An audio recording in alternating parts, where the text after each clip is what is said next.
Ladies and gentlemen, we're going to get right into it for you here today. There's a new dev note update, and I was literally recording like 5 things that this game needs to change, Chaos Zero Nightmare, to make the player experience a little bit better. And I had to go back and like re-edit it a little bit because some of these things that I was going to talk about are actually in here. The easiest thing for you to do is support the channel by checking out the link in the description below. You're going to get a free legendary champion as well as up to $200 worth of free goodies. And don't forget up to 3 awesome epics as you level up inside of Raid. And be sure to use the code Desert Queen to get access to your new free legendary champion in the form of Tahana Rock. As always, this helps the channel out so much, guys, so be sure to check that description down in the link below and join me in Raid today. So let's check this out. Developers know upcoming improvements in the second update, edited version. So they went back and edited this already. This came out early this morning, 5 a.m. for me here. So this is the first one here, the big one. Everyone's going broke, right? Currency requirement improvements. Okay.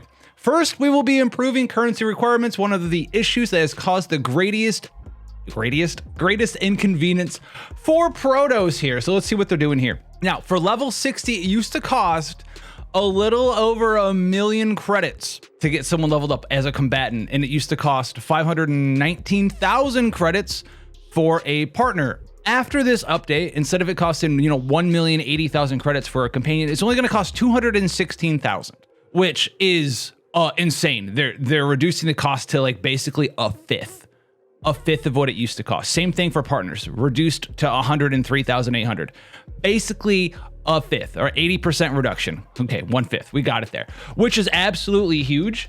I can get behind that. And here's the best part about it, dude. Here's the best part about this.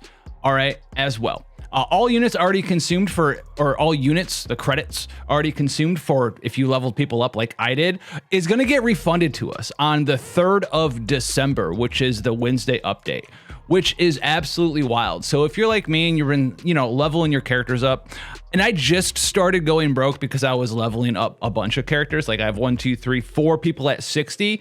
And I was like, there's never a shot in the world in the next decade, right? It feels like that I'm going to be able to level Veronica, Nia, Selena, and Ray, who are my other ones. And then, there's other characters I want to mess around with too. But if you're someone who's already been leveling stuff up, it is awesome that they're not just changing it, but they're going to give us the difference as a nice little reward for us getting beaten down by how expensive everything was. So like for me, I have 4 dudes at 60. I'm gonna get 800K back, basically times 4. So I'm gonna be rich. Basically, I'm gonna be real rich. And the same goes for partners as well. So if you're holding out on credits, you're getting poor, you've already leveled some characters up, you're gonna get a nice little kickback on the 3rd of December. On top of that, they're adding this new system called the Blackthorn Trade, where you can obtain more agent growth currencies. So this is looking like it's going to be stuff primarily for the abilities for us to awaken our potentials. A lot of the times we have the materials that are time-gated weekly lockouts, right? For whether you're leveling up the potential for certain tiers of a character, like the little eye, like this is going to get added to the shop. And then we're also going to get some of the shards of condemnation, I call them the feathers, right? That are get added to the shop as well. You can see some materials to craft some gear for our characters as well, some memory fragments, level up memory fragments, and then some potential awakening stones that they are showing here as well. Protos who wish to train more agents can now clear chaos and acquire a crystal of discord. So this is going to be something that is going to come from doing just chaos manifestation. Apparently, nothing you need to go and farm up or anything special. It's just going to be another way for us to get materials to level our characters. They are also saying that we are also reviewing other ways to let you experience and train a wider variety of combatants, such as a feature that temporarily raises a selected combatant's growth level to match the captain level. We are reviewing various ways to help you train and experience a wider array of agents, which is kind of cool. If you played Epic 7, they have like a little growth altar that you can use to temporarily put somebody in there. Raising a combatant's growth level to match the captain's level.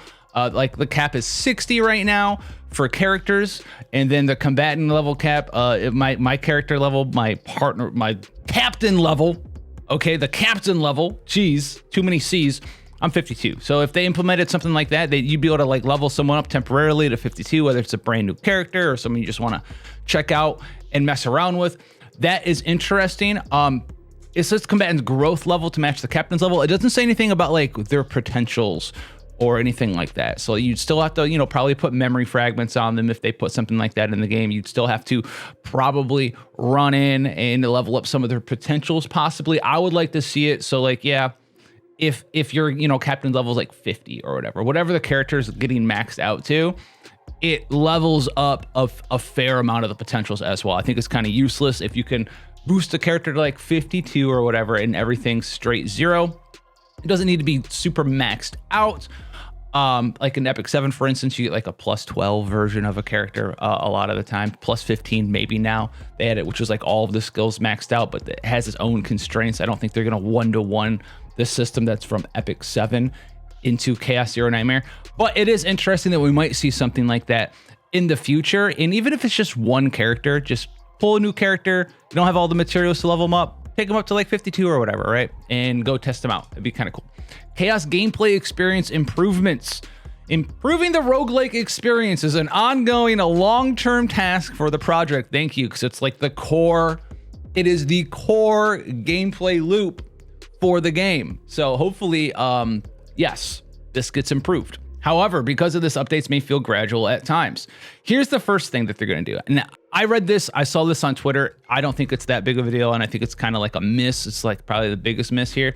They're going to add the ability. You're going to have something called the Reaper feature. When the Divine Delegate shows up, it fixes monsters' HP at 1 for 3 normal battles.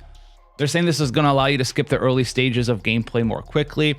Honestly, at the end of the day, this isn't anything that's like holding people back. Like, oh, my 3 normal battles, the first 3 that I fight in my chaos runs really holding me back. What it is it's the ability for us to, a lot of players wrap their heads around the save data system, and a lot of the times, really the epiphany system, it seemed really good before season 1, in my opinion, and in my experience. I know it's only anecdotal.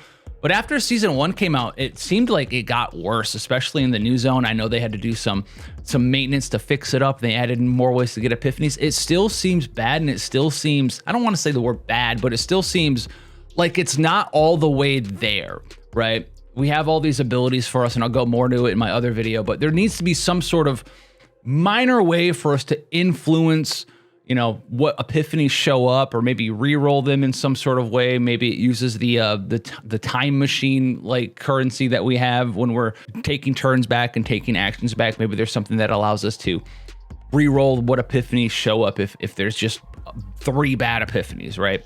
That really needs to get looked at there. I don't really think this is gonna fix anything. It's kind of a big miss for me, because there already is one that like fixes monsters' HP for 2 normal battles. So whatever. This one here though is going to be a nice step in the right direction. So after we revealed the scoring rules for save data, many protos shared that while challenging various different deck builds, they had to calculate their deck building scores manually or rely on external tools, which became inconvenient. Now, this is part of the thing that I had to re-record because it's halfway there. So everyone knows about the faint memory point, the save data limit, certain actions, whether you're moving cards or duplicating cards or converting cards, or getting divine blessings on cards, or using neutral cards, all forbidden cards. They all have these different point values associated with them. The one big thing is that the game never told you your deck point value limit while you're in the middle of chaos, only at the end. It made no sense. So now what they're doing is they're going to add your memory point total, your save data limit total in the middle of a run, which is great. You can just look at it. Now, this is all they're doing right now. And I know it seems kind of dumb, and I know it maybe seems like, why do you need so much hand-holding, Josh?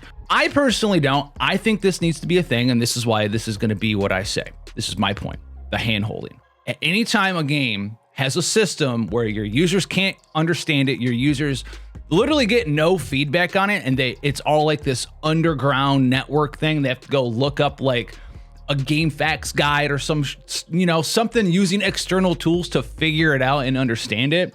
I think that's a fail. This is a step in the right direction though, because now people are going to be able to see their deck values getting updated in real time. And I think we need to take it one more step further. This is nice.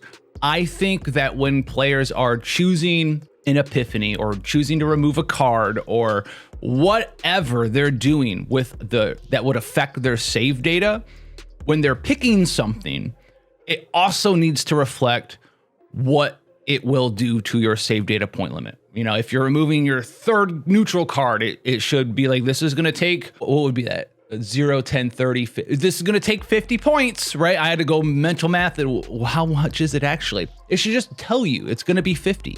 That way, you know, if you want everything clear and concise, your users are going to have that in their experience. And I think this is a step in the right direction. And I think they need to add that one additional thing there. They're also talking about reducing skill animation time. The attack animations are fast. Many players have expressed that skill animations are comparatively long.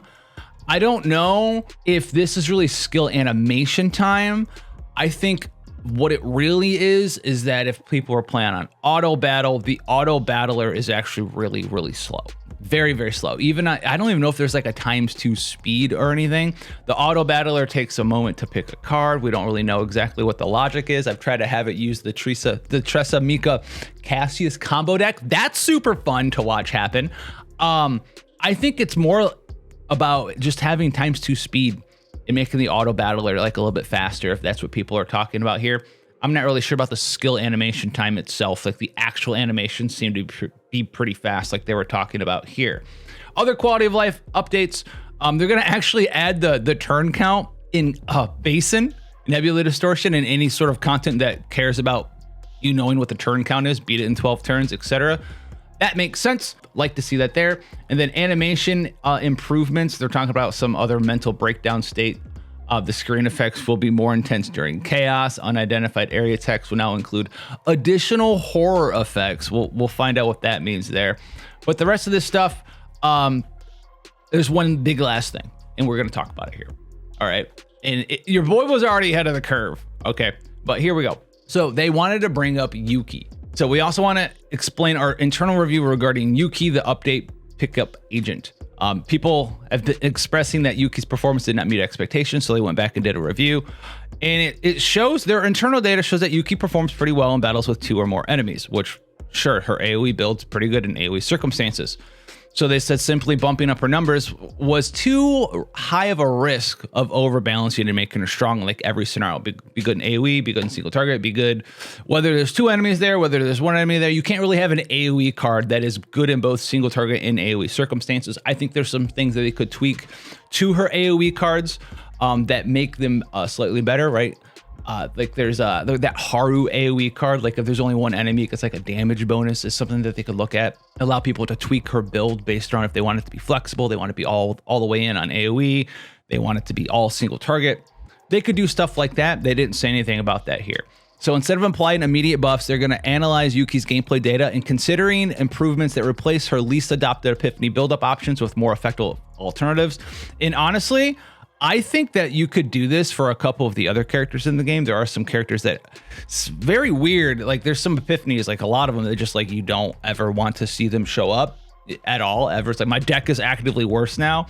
Any Hugo main out there will know, like I forget the name of the card, but it's got initiation, right? And it's like the main thing. It starts in your hand. It starts giving you hunt stacks. It allows you to play Hugo. You're running through chaos. It epiphanies and none of them. You don't want any of them. None of them have initiation. You're just like, I need this card to start my hand. I can't turn this off. What is going on?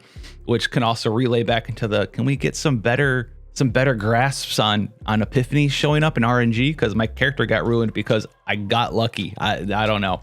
But they're talking about checking on some of her least used epiphanies. They're also actively reviewing a build option that allows her to transition into a single target build, which is the first build that I made because I was like, this is crazy good. We made a build about that. Actually, you can use that with Hugo and like Nia, and you're probably seeing that team pop up more and more and more. I have anyway on the internet, whether it's like little clips of people showing it off, how super self-sufficient and fast and consistent that nice little single target combo team is. And people having pretty good success with that. So if you want to go check out that build, go check out the YouTube channel if you made it this far into this video. All right, on top of that, they're looking at Yuki, okay? They also think that she's going to be better in Great Rift in Codex, apparently. Updating new content, Great Rift and Codex, where she'll be able to demonstrate her strength. This sounds like a weird translation thing to me as well, right? We're working on creating environments where pickup characters can fully showcase their abilities. I think this is like, we're making more content that's not Rift. We're making stuff where you use your save data, because Yuki's one of those characters that's like, you kind of need everything to come together. Her deck needs to be like good. It needs to be fine-tuned. It needs to have some of the garbage put out, and she needs to have the epiphany. She needs to really be fine-tuned, and that's something that you can get near the end of a chaos run. But she seems like super not the greatest or whatever when she's just kind of casting two mana single target basic cards, and you don't have all the inspiration stuff. You don't have the natural card draw. You don't have some duplicates to help her with her best cards, picking cards out of her deck and using skills and doing her mechanic. You don't have that early on. Whereas with a full save data build set up, you can do really cool things with her. And there's just not a lot of stuff content wise where you can use all of our save data builds quite yet. They're also doing something. They're adding dimensional tunnels during codex, which is, it's weird to me. That's fine, I guess. Like, I don't know. I thought we were going to keep this a seasonal thing. I don't know why we introduced this season, and then now slowly this season doesn't feel like that much of a season anymore. It's just kind of like we added new content, and now all the content has that content. Like, okay. And then they're adding this thing called spectral cubes. So when you obtain an agent who has already completed their entire ego manifestation, like E6, you'll get a spectral cube. It doesn't say anything about if this is only for R5. It says agent period. So I guess if you're like, 4-star pulling on a right up banner and you already have their max ego, you're gonna start getting the spectral cube stuff, which can be used to buy memory codes, partners, prism modules, and more. So it's like, put them in the whale shop, I guess. Throw it in there, for extra dupes, I guess. And then if you've already done that, you've already pulled extra copies of characters you have E6 already, then you're going to be mailed some spectral cubes in a future update, which doesn't seem to be the same update as, December 3rd, because they put December 3rd as a date up here somewhere, but not for the one on the bottom. So you let me know how you feel about this down below. I'm interested in them actually adding more of this faint memory point stuff into the game. Everyone, it's not hand holding it. It's just the game mechanics. It's how it works. It's the core gameplay. You got to put that stuff in there. Make sure you drop a like, hit the comment down below. Helps me out. Hit that link, and I'll catch you guys out in the next one.